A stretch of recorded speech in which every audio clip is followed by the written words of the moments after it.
Magandang morning mga kasambahay. Ngayon po yung araw ng Martes, March 12, 2019. Ako po si Atty. George Erwin Garcia. Ako naman po si Atty. Mimi Sandoval. At ito ang inyong huntahang legal. Good morning, Atty. G. Kasi bago kasi. Mga kasambahay, kita nyo naman, wala na kami sa radio booth namin ngayon.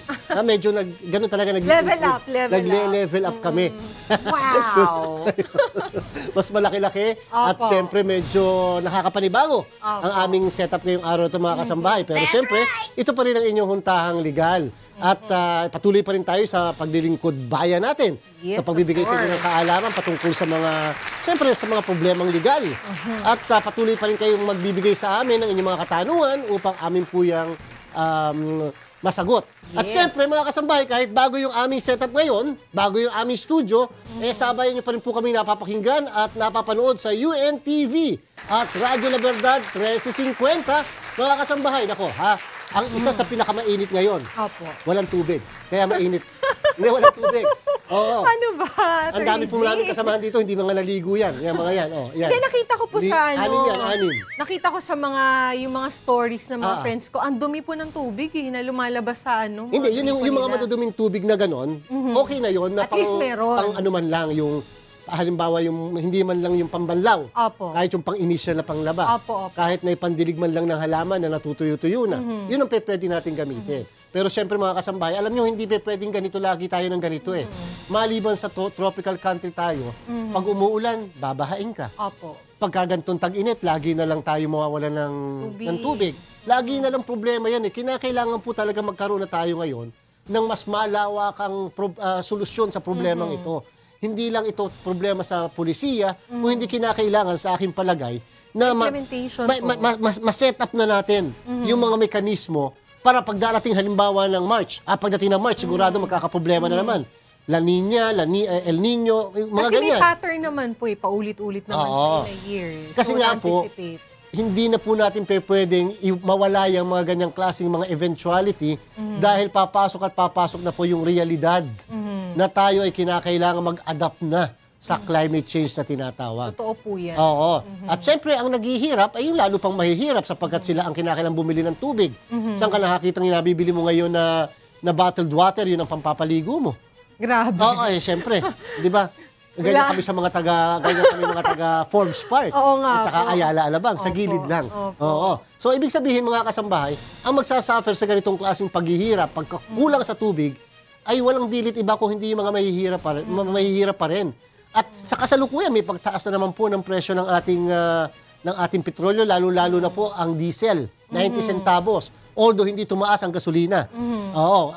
Pero siyempre, yung pagtaas na ganyan, may corresponding domino effect yan eh. Yes, opo. Kasi syempre isipin niyo po yung mga food, tinatransport lahat eh. So lahat po talaga maapektuhan dyan. Tumaas ang presyo ng nagdagdag ng presyo sa mga bottled water, sa mga mineral water na tinatawag, sapagkat ang sabi nila, kasi kinukuha pa namin sa malayong lugar. Kinukuha pa namin sa at kinakailangan, magagasolina ka, nagmahal ang gasolina, siyempre kinakailangan tumaas din. Yung iba, wala na magawa. Alam niyo po, ang katotohanan lang mga kasambay, kaya naman natin ito tinatalakay. Ang katotohanan po, mawalan ka na ng kuryente. Wag lang tubig. Oo, wag lang tubig. Totoo yan. Di ba? Pag mawalan ka na ng pwede ka na hindi manood ng lahat ng paborito mong programa, katulad ng Huntahang Legal.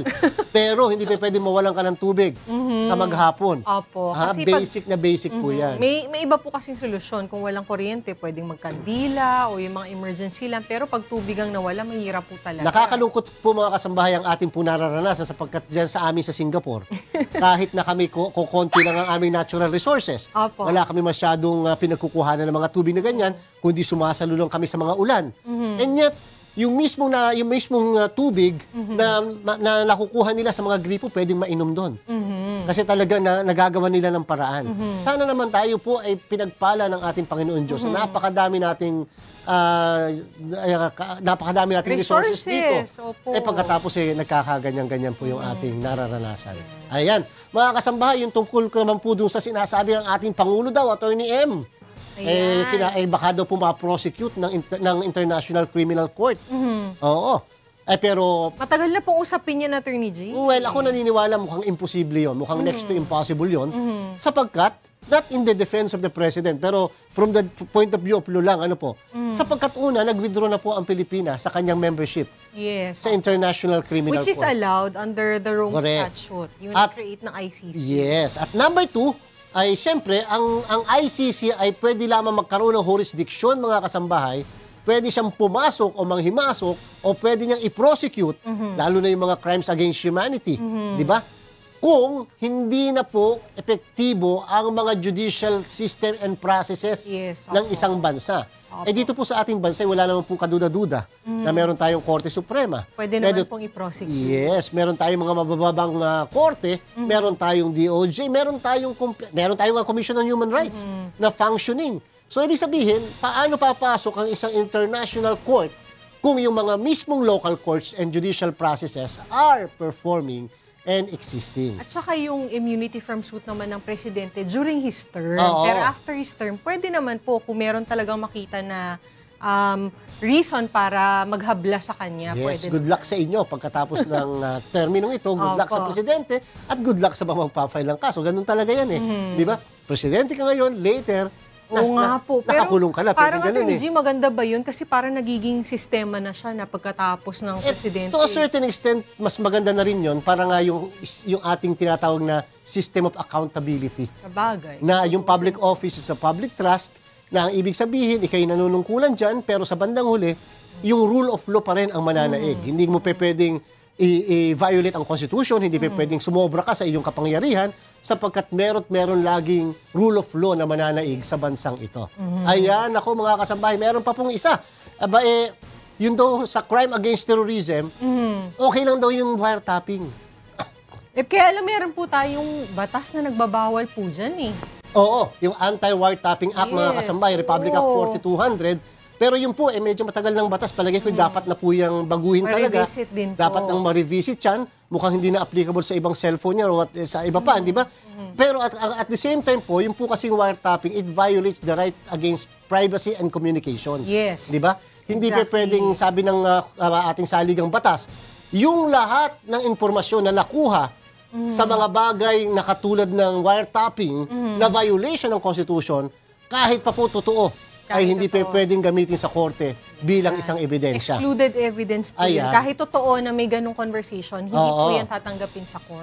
Sa akin pong palagay at sa aming palagay dito sa huntahan ng mga kasambay, dapat po talaga paigtingin na lang ng ating pamahalaan, ng ating mga intelligence agencies, ang kanilang pag-monitor, ang kanilang trabaho, nang hindi mo kinakailangang i-violate ang saligang batas. Tama po yan kasi it's a preferred right. Hindi po pwedeng basta-bastang may invade yung privacy ng communication. Noong mga panahon dati po katulad dati mga pulis natin, batuta lang ang meron sila. Opo. Napakababa ng krimen noon at saka nire-respeto at saka alam nila pag kami ng hold up na, alam kagad kung saan na-arestuhin, kung saan sino ang kumuha niyan, sino ang gumawa ng krimen. Pwede naman po magkaganon pa rin Diba? At yan ay mangyayari lamang kung maliban sa yung mismong pondo ng pamahalaan patungkol sa intelligence gathering ay gagastusin ng tama. At ang mamamayan, mga kasambahay, ay kinakailangang mag-participate din sa pagbabantay. Hindi pa pwedeng sa gobyerno lang natin lagi yan bahala na sila tapos tayo hindi makikialam. Siyempre, hindi dapat din po ganun. Tama. At bilang panghuli, mga kasambahay, meron na po isang panukalang batas. Hindi ko alam kung paano ito i-implement. Pero napakaganda nito. Providing po wages. Magbabayaran daw po ng sweldo ang mga housewives. Ibig sabihin, kung ikaw ay full-time housewife, nag-aalaga ng mga anak, nag-aayos ng bahay, diyan ka lang mula umaga hanggang gabi. Pagdating ng asawa mo, pagdating ng mga anak, naandyan ka lang. Ikaw daw po ay makaka-receive na ng salary. Interesting. Sino magbabayad? Yun, natanong ko, Congressman Satseda, ang auto ito, gusto naming malaman, sino magbabayad? Yung asawa magbabayad. Paano kung house husband? Oo nga po. Paano kung house-husband? Parang medyo may unfair ito. Mukhang baka housewife sabihin violative ng equal protection. Oo, kasi hindi lang naman laging ang nanay lang ang housewife. At saka sa panahon po ngayon Attorney G, very career-oriented na rin po ang mga babae. Kaya nga, pero maganda po yan, lalong-lalo na para maprotektahan din yung karangalan, yung kalusugan ng ating mga nanay. Pero siyempre, dapat yung detalye. Tingnan natin, baka maya-maya, propose na naman ang propose. Katulad ng Universal Healthcare Law. Hanggang ngayon, walang pondo. Wala na naman po palang pondo. Baka sa gobyerno naman kukuhanin yan. Di ba? Ayan, mga kasambahay. Pero ito po yung mga magandang panukala na sa mga susunod nating pagtatanghal, lagi po natin itong tatalakayin. At ngayong araw na to, siyempre mga kasambahay, tatalakayin po natin ng isang napaka-importanting aspeto. Excited ako sa rights of the accused. Yan. Aba, paano ba yung arrest? Warrant of arrest, warrantless arrest. Paano kung merong mga checkpoint na ganyan? Paano kung bigla kang pinasok ang bahay mo, wala namang search warrant, pwede ba yun? Paano kung pumasok ka sa mall? Ikaw ba pwedeng makakapkapan o tingnan na iyong mga gamit? Mga kasambahay, yan pong lahat na yan ay ating tatalakay. At siyempre, para po sa may mga nais idulog, ipadala lamang po inyong mga katanungan sa 0906-474-2994 at huwag niyo pong kalimutan, ilagay ang inyong mga pangalan. Ayan, o kaya ay tumawag sa 442-6257. Pwede rin kayong mag-comment sa aming Facebook page. Hanapin lamang ang UNTV News and Rescue at Puntahang Legal. At greet. Ay, syempre, good morning sa lahat ng nanonood sa ating Facebook Live. Ang dami laging nagtitext sa akin. Buti pa kayo, may Facebook. Ayan. Sana, Attorney G, magka-Facebook ka na din. Ay, ano mo naman tayo. Dami po bumabati sa inyo. Face, tsaka book eh. Walang Facebook eh. Ay, mga kasamay, huwag po kayo aalis. Babalik po ang Puntahang Legal.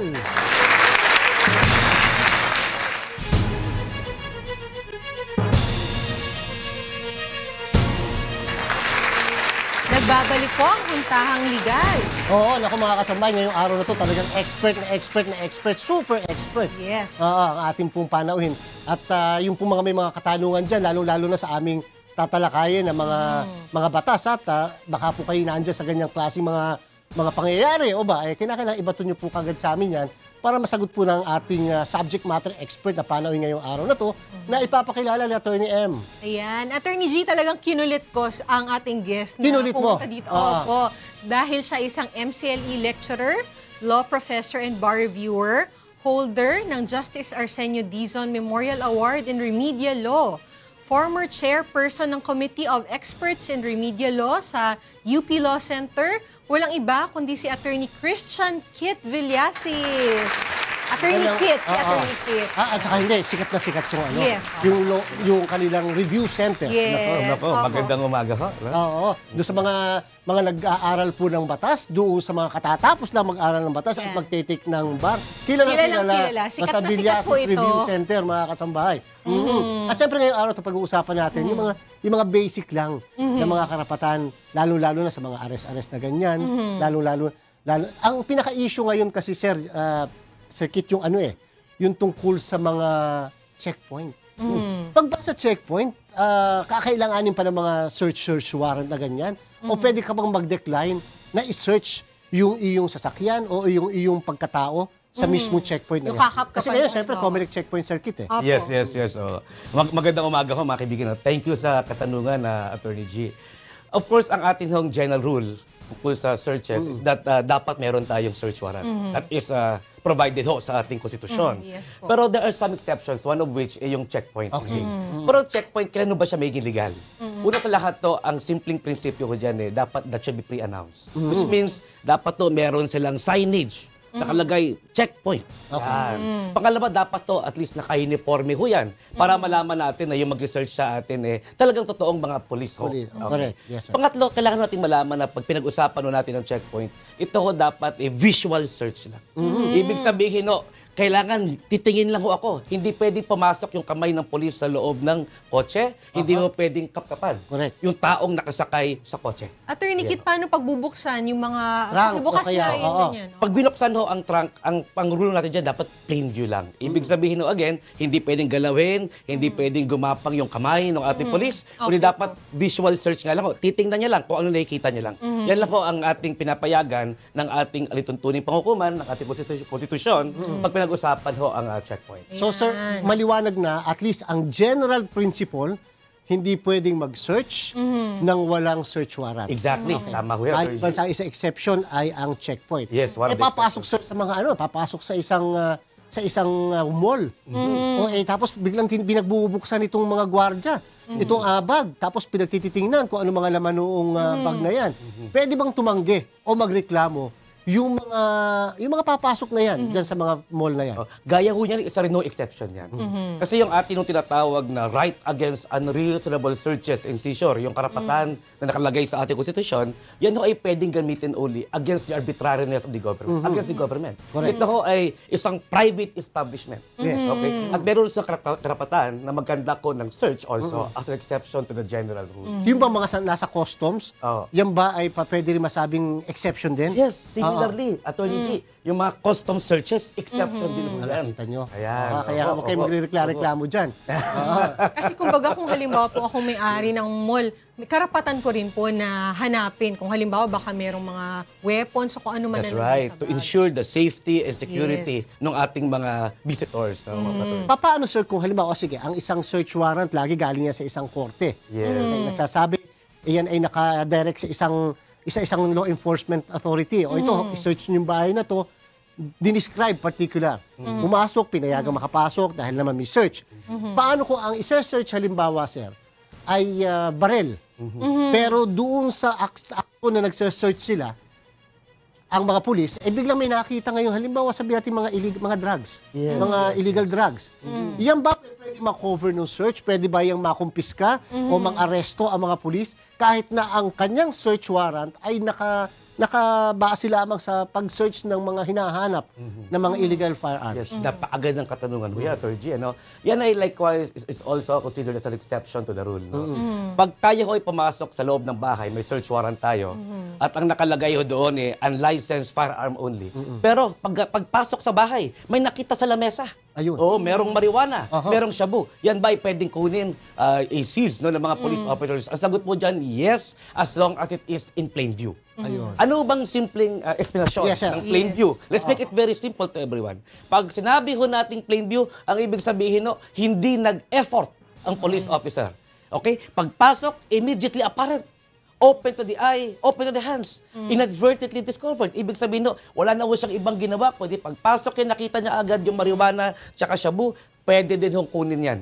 Okay? Ayan po ang tawag ho dyan is plain view. Ayun. So hindi na yung bubuksan po. Ayan, nakita ko may. Ay, hindi nag-effort siya pwede. doon. Oo. Nag-effort So hindi siya. po pwede So yun. invalid po yun. Hindi pwede yun. Kailangan nasa taas ng lamesa. Yes, sir. Kitang-kita kagad pagpasok sa bahay. Ayan, Ako naman po, Attorney Jim, may tanong kay Attorney Kit. Yung ano po, yung mga warrant of arrest. Yes. Kasi madami nagrereklamo na pumunta po sa kalagitnaan ng gabi. Tapos halimbawa warrant of arrest, sinabi ng tao, wala po dito yung hinahanap nyo. Pwede po bang pumasok yung police para tingnan kung nandun ba talaga yung hinahanap niya na may warrant of arrest? And therefore, sir, in relation sa tinatanong attorney, ano ba ang relasyon particular sa oras Yes. ng isang warrant of arrest at saka isang search warrant? Kasi warrant. parang sa akin palagi, parang laging nagkakalituhan, hindi pwedeng iserve yan, gabi. So Gabi ano na. ba ang kaibahan doon sa oras and at the same time yung sa katanungan ni Attorney M? Yes. Ganito po yan. Nagbigay ng simpleng paliwanag. Yung search warrant plain and simple, pwede lang hong gamitin yan during daytime. Ayan. That is the general rule. Okay? Pwede tayo pumasok sa bahay on the basis of the search warrant during daytime. Pero meron na ba exception na binibigay ang ating alintuntuning panghukuman, ang ating rules of court? Ang sagot po dyan, meron. Kapag tayo ho'y nag-apply for the issuance of a search warrant, ako ho'y police, for instance, at ilagay ko doon, positively stated, asserted that the property subject of the seize, yung kukunin ay nasa loob ng bahay, and there is now a direction in the search warrant that the subject of the search, yung kukunin, ay nakalagay doon sa bahay. Yan ay pwedeng gamitin indeed even during nighttime. Ayan. Pero ang general rule, sinabi ko as a rule, during daytime lang sa araw lang, pag search warrant. Pag search warrant Search po. warrant. Apo. Ayan. On the other hand, pag pinag-usapan natin ng warrant of arrest, of course, any time of the day or night. Wala ko tayong oras na pinag-uusapan, pwede kong gamitin ang warrant of arrest. Similarly, if I may add, no? Yes, sir, yes, Ang search warrant kailangan tingnan ninyo yung date. Oo. Kasi ayon sa ating alintuntuning paghukuman, no, rules of court, yan ay 10 araw lang ang validity niyan.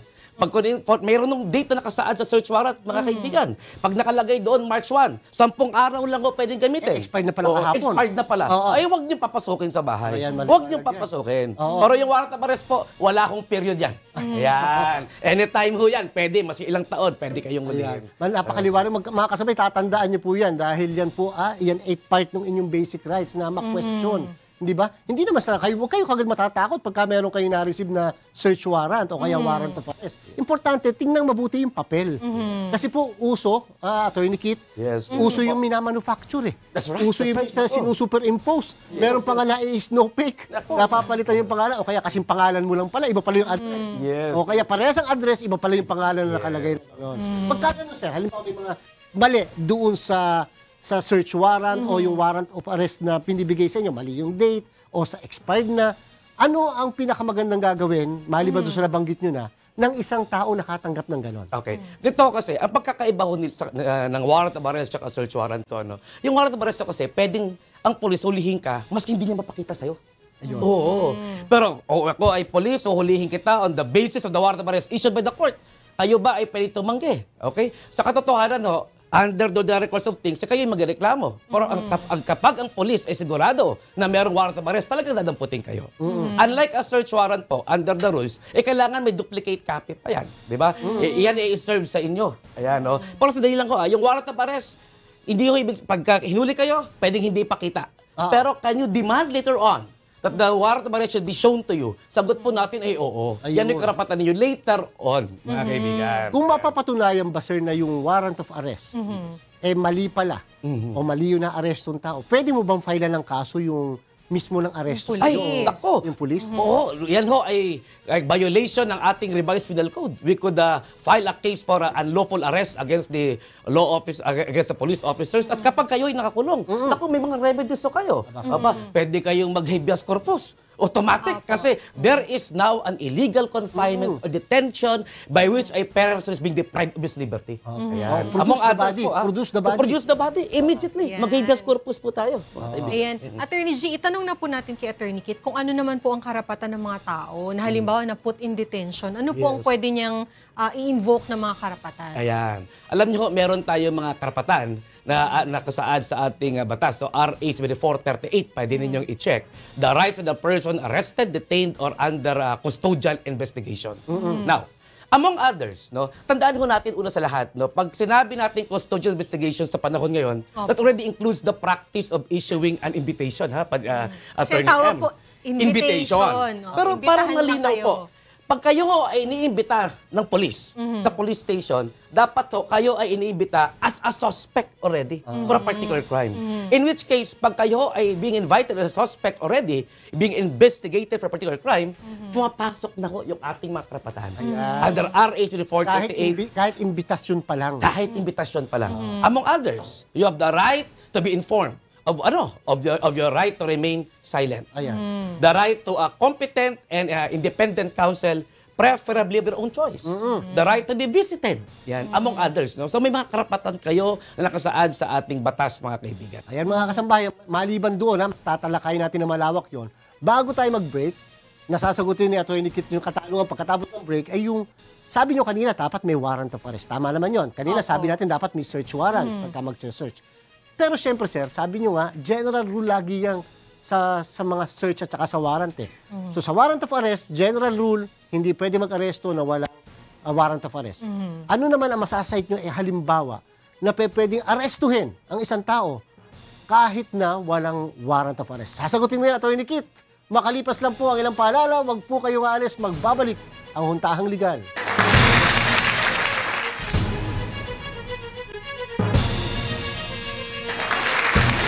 Nagbabalik po ang Huntahang Legal. Kasama pa rin natin si Attorney Kit Villasis. Oo, kanina may hanging question ako bago tayo nag-break, mga kasambahay. Kasi nga, napaka-importante na alam natin na hindi naman lahat ng pagkakataon ay dapat may warrant of arrest. Kasi pwedeng sabihin ng iba dyan, nasan yung makikipagtalo pa talaga?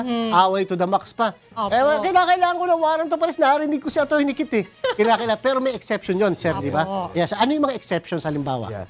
There are 3 exceptions provided by the rules, but actually 4 na po. Yes, sir. Anyway, under Rule 113, may tatlong exceptions. Una yung tinatawag nating implagrante delicto arrest. Ano ho ba ito?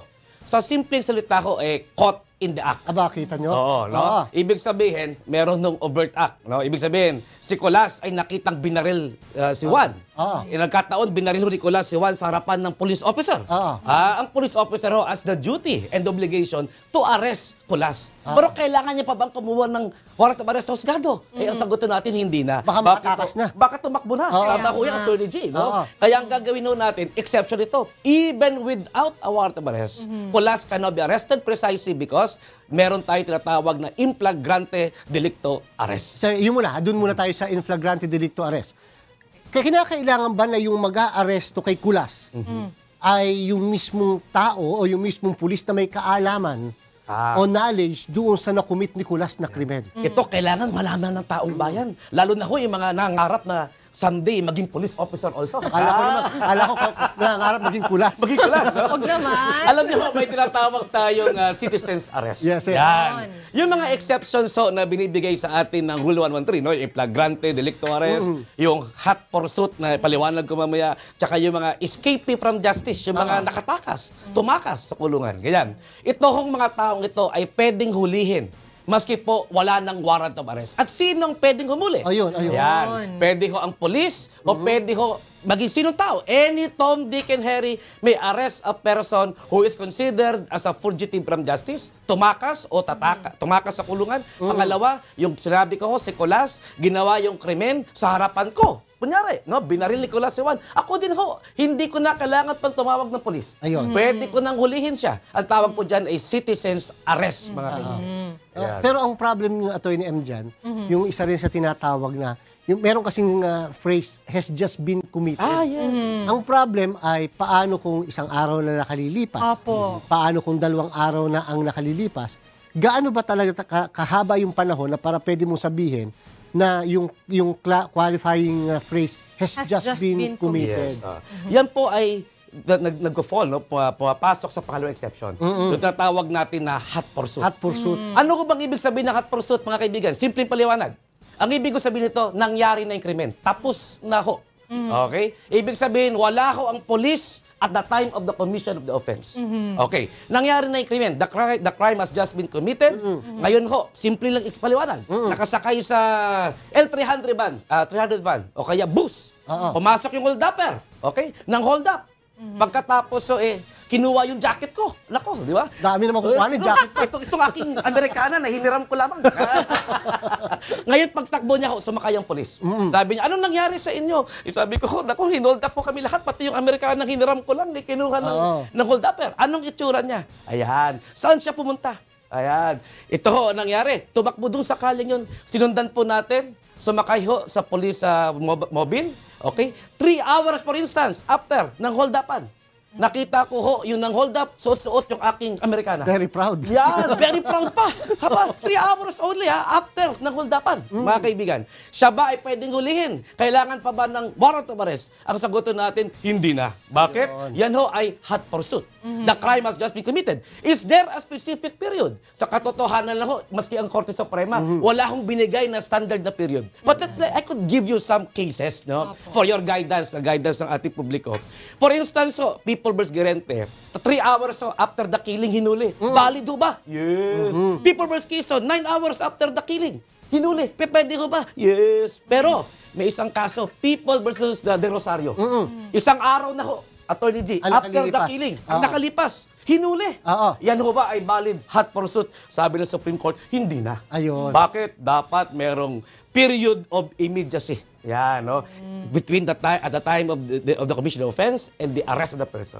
So, at least yung guidance ko sa publiko, yung 1 day after the killing, after the commission of the crime, yan ho, ay bawal na ho ang hot pursuit. Ayan. At saka siguro, Atty. M, Atty. Kit, yung importante yung may panahon ba para makapag-secure ng warrant of arrest? Yung panahon na yun, halimbawa, isang buong maghapon ba naman isang buong araw imposible namang hindi ka makasecure nun. Ayun yung sinasabi ng Korte Suprema. Pero yung mga 3 oras, mukhang napaka-imposible. Ayan. Kaya kapag siguro pag 1 day, pwede nang maghanap ka na ng para makapag-issue ng warrant. Ayan, oo. Saka alam niyo naman, in addition, no, yung ating korte mag-i-issue ng warrant pag may naisampan na information. Di ba? Wala pa tayong masasampan nun sa ganyang kaiksing period. No? Kaya Kaya pinapayagan ho yan ng ating batas, ng ating lituntuning panghukuman. Ayan, so napaka-importante yun. Yung pangatlong exception.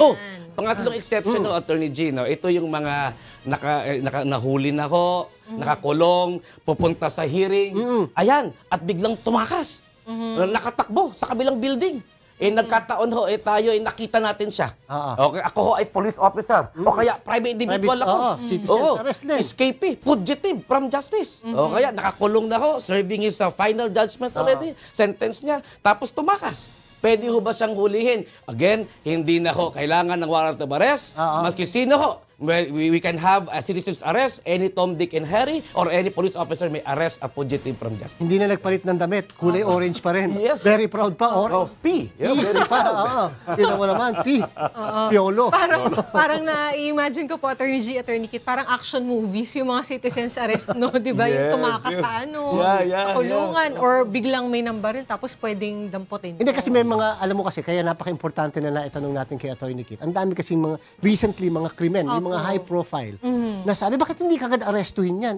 Sumigaw na nga, nagsalita na nga yung, bumarel, na ang mastermind, si ganito, si ganyan. Bakit hindi kagad arestuhin? Because nga, kinakailangan na this time, yung proseso, kinakailangan na this time, ang warrant of arrest. That's right. Ayan. Meron kayong katanungan, Attorney. Marami ng katanungan. Okay, isa po ito mula kay Brandon ng Maynila. Ayan. Gandang umaga, Huntahang Legal. Paano po ba yung citizen's arrest? Ayun, yung mga nagkakabit ba ng illegal na campaign poster, pwedeng ma-citizen arrest? Dinodumihan nila ang bahay namin. Related na po to sa election. Pwede na ba yung flagrante delito, sir? We have to check if that constitutes a criminal offense or only a violation ng ating election code. Kinakailangan kasing in the act of committing an offense. Oo. Baka kasi hindi siya offense eh. Baka hindi siya, so bigla mo nga arresto, baka madimanda ka ngayon. Yes, ikaw naman madidimanda. Yes, sir. Yun, napaka-importante yan, mga kasambay. At ang isa pang katanungan niya, kanina nasimulan na po ni Attorney Kit, mga kasambay, yung sinasabi niya na imbitahan ka lang, papasok na yung mga basic na karapatan mo sa saligang batas, sa ating rules of court, at sa iba pang mga special law. Papasok na kaagad dyan eh. Yung pagkakaroon ng abogado, sir, ibig sabihin, kasama na rin yan kapag ka ikaw ay naimbitahan. Yes, no? Kapag kayo ay inibitahan bilang isang suspect already, okay, for a particular crime, pumapasok na ho ang inyong karapatan under RA 7438. Yan. The rights of a person arrested, detained, or under custodial investigation. So, ibig sabihin, no, una sa lahat, you have the right to be informed, no, of your right to remain silent, the right to a competent, independent counsel, preferably of your own choice, the right to be visited, as mentioned earlier, among others. Paano naman, sir, kung halimbawa, habang naandyan ngayon sa harapan ng isang interrogator, ine-interrogate siya, sagot na sagot. At pagkatapos pinapirma siya doon sa yung kung ano man yung naging produkto ng investigasyon. Yung bang pag-amin niya, ako nga po ang nagnakaw ng kay attorney na kunyari, ako nga po yan, Yan ba pwedeng tanggapin sa korte? Yung suit mo ninakaw inamin niya. Pwede bang tanggapin sa korte yung pag-amin niyang yon? Ang tawag ko natin dyan, Attorney G, extrajudicial admission. No? Ayun. Para sa guidance ng ating taong bayan, kailan ho ba considered na valid ang ating extrajudicial admission? Una ho sa lahat, maski ho umamin yan, pag wala ang taong iniimbestigahan sa loob ng police station, pag yan ho ay hindi assisted by counsel, wala siyang abogado. Pangalawa, hindi po yan in writing. Ayun. Hindi yan voluntarily made. It was not expressly made. Sabi po ng Korte Suprema, inadmissible, invalid, hindi pwedeng tanggapin na ebidensya against doon sa akusado. So, tingnan niyo ho, dapat meron kayong abogado. Pag kayo ho ay pipirma na kayo ay inaamin ninyo o nakuha na kayo ng shabu, pinirmahan ninyo acknowledgement receipt that indeed yung shabu nakuha sa inyo, kailangan yung assisted by counsel. Otherwise, kaya people versus Daya, sabi sa Supreme Court, inadmissible yan. Hindi pwedeng gamitin against the accused simply because, my friends, wala ho siyang abogado at the time na inamin niya ang pagka-commit sa krimen. Kasi hindi po natin alam, baka mamaya, di ba, may connivance or baka mamaya napilitan siya na aminin yung krimen dahil sa takot niya. That's right.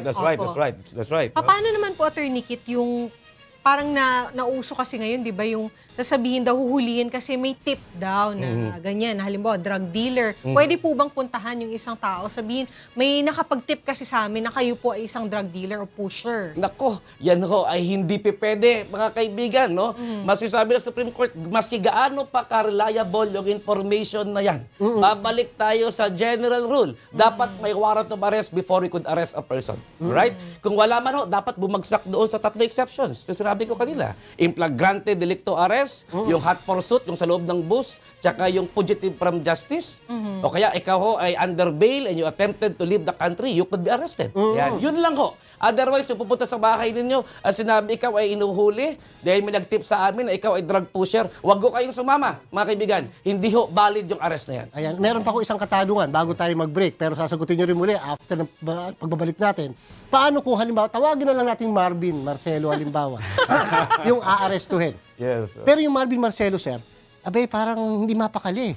Hindi mapakali nung makakita ng pulis, iba ang lakad. Di ba? Pagkatapos nung ang pulis medyo lalapit sa kanila, tumakbo na. Pagkatapos, sir, yung pala, takot lang sa pulis. Inaresto ngayon ng pulis yan. Yung bang pag-aresto sa kanya, sir, halimbawa kahit na siya inapatunayan pala later na isang nag-commit ng krimen before.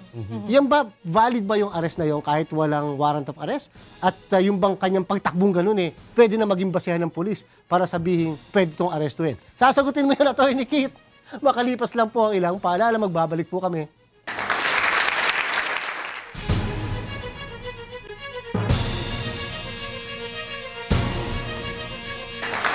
Babalik po ang Puntahang Legal. Kasama pa rin natin si Atty. Kit Villasi. Kasi nga yung binigay kong halimbawa kanina, masyado kasing malakas yung bali-balita na itong lugar na to, kung wala mga rebelde dyan, mga terorista, na andyan yung mga dating mga nagnakaw, mga kriminal, nagkalat dyan.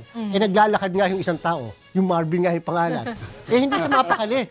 Lalo na may makitang pulis, naku, medyo pinagpapawisan. Talaga namang ang pawis kamunggo na. Pagkatapos nung papalapit yung pulis, tumakbo. Kaya inaresto ngayon ng otoridad. Legal ba yung pag-arrest na yun? Tapos kahit pa later o napatunayan na talaga palang nag-commit na lang isang krimen, yung na-arrestong yan. Ganito ho yan, ano? Kung ang tanong ho natin arrest lang ho, no? That is definitely an illegal arrest. Ayun. Bakit ho? Kasi yung tawag nating inflagrante delicto arrest, yung caught in the act as mentioned kanina, dapat to yan meron tayong tatawag na overt act. Ano bang ibig sabihin? Overt act ko, indicating that the crime has just been committed, is actually being committed, or there's an attempt to commit the crime in the presence or within the view of the arresting officer. Anong ibig sabihin?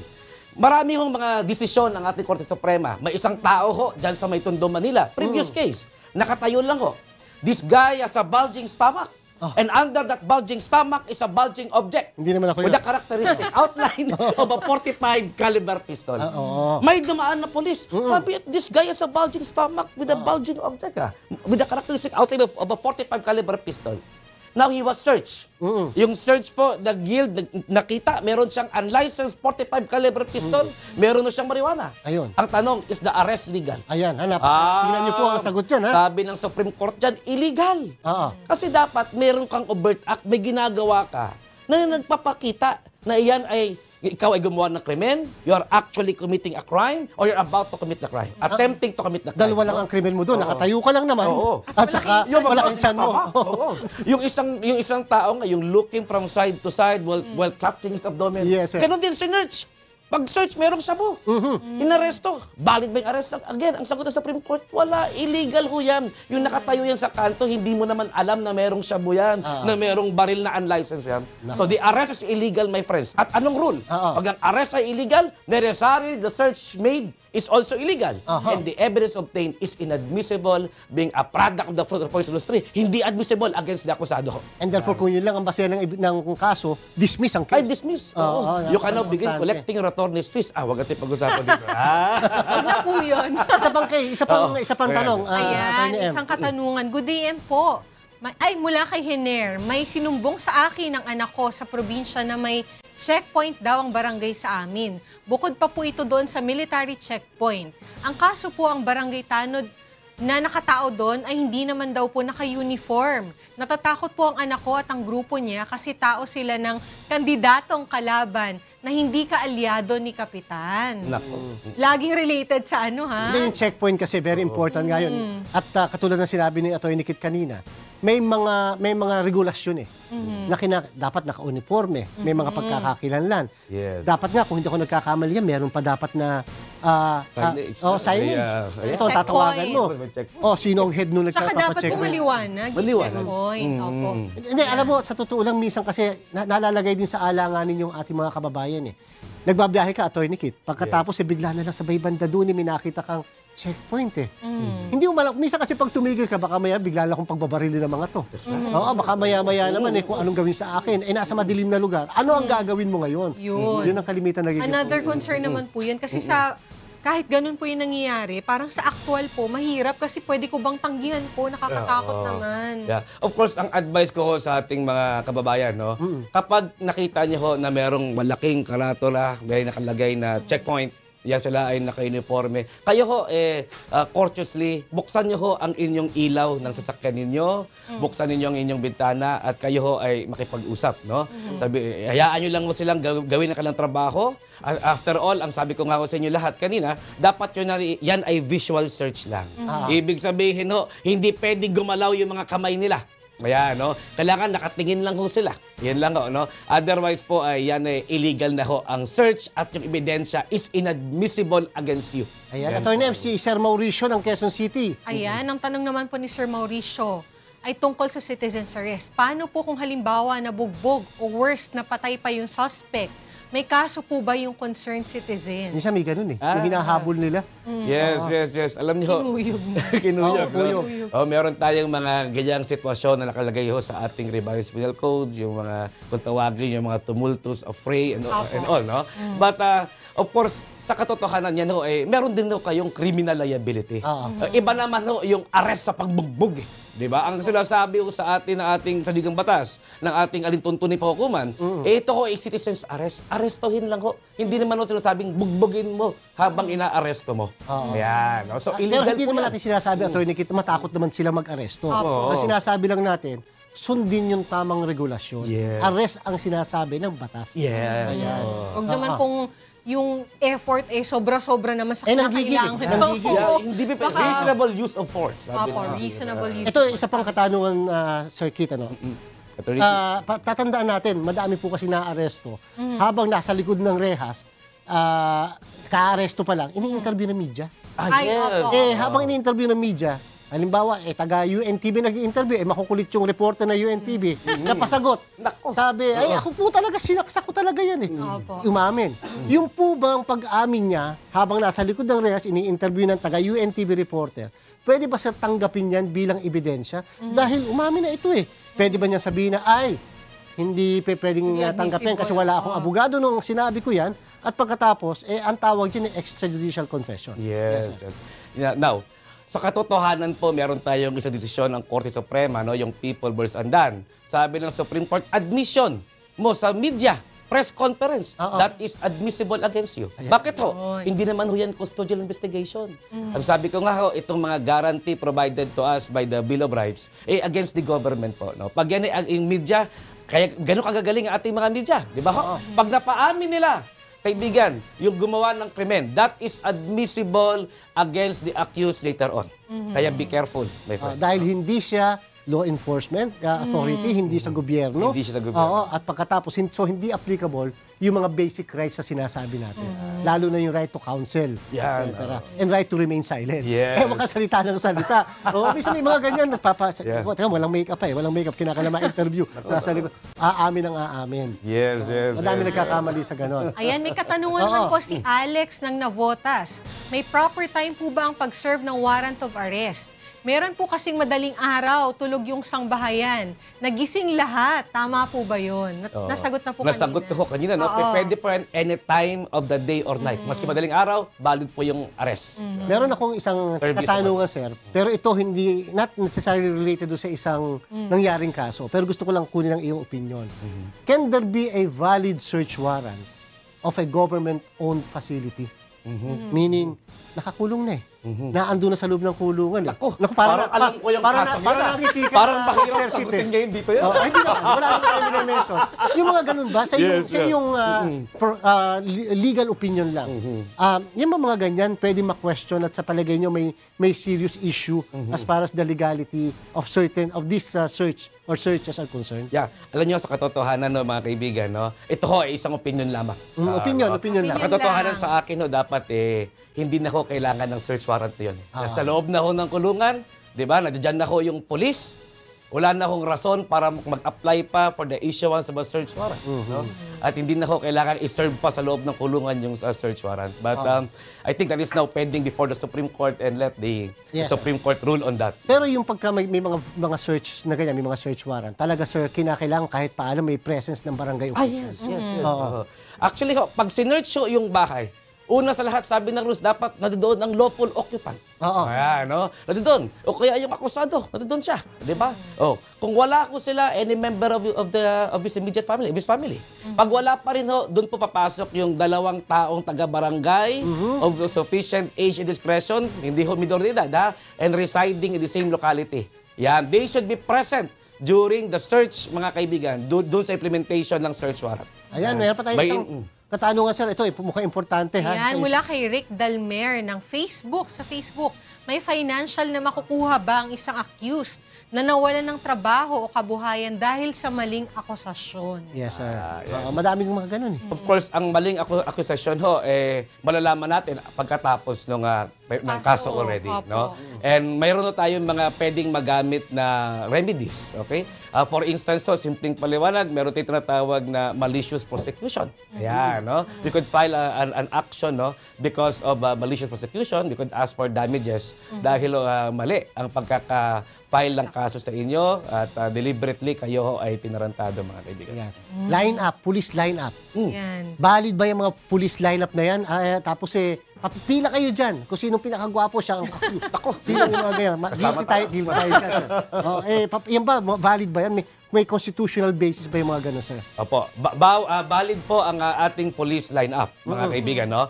Because precisely, hindi po yan part ng custodial investigation. Lahat po kayo, hindi pa naman kayo suspect eh. Wala pang specific. Pero ang tanong ko ho, may isang magandang jurisprudence. Yes, yung People vs. Arturo Lara. Pwede ko bang i-invoke yung aking right to counsel during a police line-up? Hindi, kinakabahan ako. Kailangan ko ng abogado. Yan. Ang sagot po ng Korte Suprema, you cannot invoke. Hindi pwede. No, you cannot ask for your, you can invoke your right to counsel precisely because hindi nga ho siya part ng custodial investigation.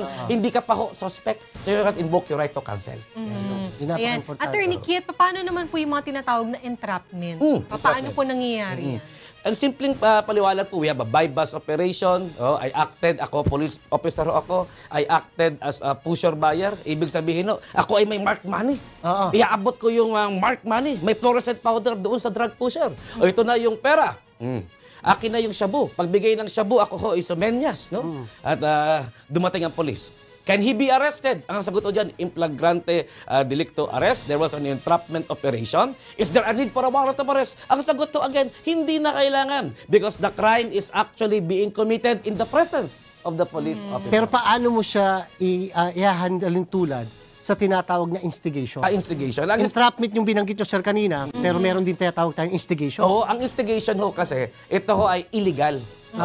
Because yung tinatawag nating criminal mind, yung means, anyway, ang sinasabi po dito, ang nag-inganyo yan para sa tao mag-commit ng krimen ay yung police. Hindi naman ako gagawa ng krimen eh. Sana eh. Halimbawa po, Attorney Kit, paano yan? Ang halimbawa? Parang ganito, ako na magbibigay. Sige. Si Rick. Halimbawa si Rick. Again.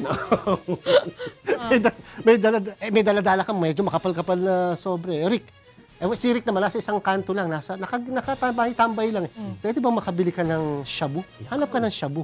Ito may pera tayo, makapal-kapal. Si Rick naman, hindi naman talaga siya nagbebenta na siya.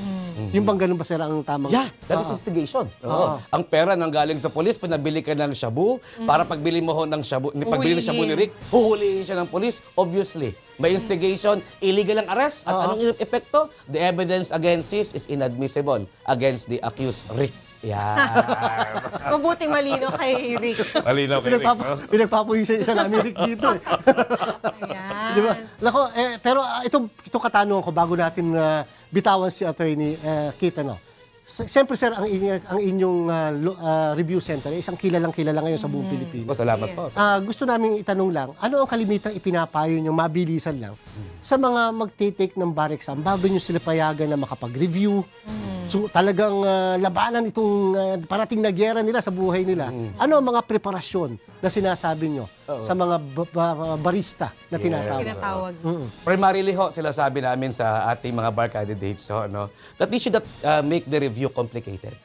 Alam niyo ho, napakasimple lang ho, no, ang ating review. We simply have to go back doon sa ating mga review notes. We don't have to read everything kasi that is impossible anyway. Balik tayo sa caudal provisions. Basic. Basic. Yeah. Balik tayo doon sa mga previous bar questions. Ayan. Balik ko tayo doon sa mga librong ginamit na natin. Yun lang ho ang dapat gawin ng isang bar candidate. Hindi na kailangan kunin lahat ng materials at basahin. Kasi ho, habang dumadami ang binabasa, lalo kayong kinakabahan. Ayan. Mga kaibigan. Ayan, no? So simple lang ho. You have to aim high and use our high. Remember, what your minds can perceive can always be achieved. Kaya mo mag-iabot. Kaya kinakailangan doon ka sa Villasis Review Center di ba? Kasama yun. Segue yun eh. Segue. Maraming salamat siyempre mga kasambahay kay Attorney Christian Kit Villasis. Nako. Thank you very much, sir. At ikaw naman, Attorney M. Ayan, gusto ko lang batiin ang lahat ng aking mga estudyante sa PLM. Malamang nagpapahinga dahil tapos na ang finals. At sa mga estudyante ko sa San Sebastian College of Law. Ayan mga kasambahay, maraming salamat po sa ating naging panauhin, si Attorney Kit. At sa inyo po mga kasambahay, sa inyong patuloy na pagsubaybay dito sa inyong programa. Lagi po natin tatandaan na sa isang malusog na bayan, sumusunod sa batas ang mga mamamayan. Maraming salamat po at susunod na ang UNTV News Break.